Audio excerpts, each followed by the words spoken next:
એક સાથે 4 સિસ્ટમ સક્રિય બનતા રાજ્યમાં ભારેથી અતિ ભારે વરસાદની આગાહી। આજે મહીસાગર, પંચમહાલ, દાહોદમાં ભારે વરસાદનું રેડ એલર્ટ, તો 11 જિલ્લા અને સંઘપ્રદેશ દમણ તથા દાદરાનગર હવેલીમાં ભારે વરસાદનું ઓરેન્જ એલર્ટ।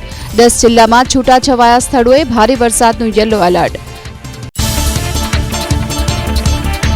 રાજ્યમાં છેલ્લા 24 કલાકમાં 213 તાલુકામાં નોંધાયો વરસાદ। વલસાડના ઉમરગામમાં સૌથી વધુ 35.67 ઇંચ વરસાદ, કપરાડામાં 28.78, તો નાના પુંઢામાં 25.31 અને ધરમપુરમાં 19.65 ઇંચ વરસાદ। વલસાડ જિલ્લામાં 20 થી 35 ઇંચ વરસાદને પગલે જળબંબાકારની સ્થિતિ।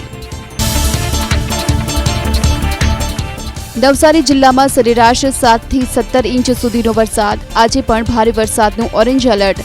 નવસારી જિલ્લાની તમામ શાળા, કોલેજ, આંગણવાડી અને આઈટીઆઈમાં સતત બીજા દિવસે જાહેર કરાઈ રજા।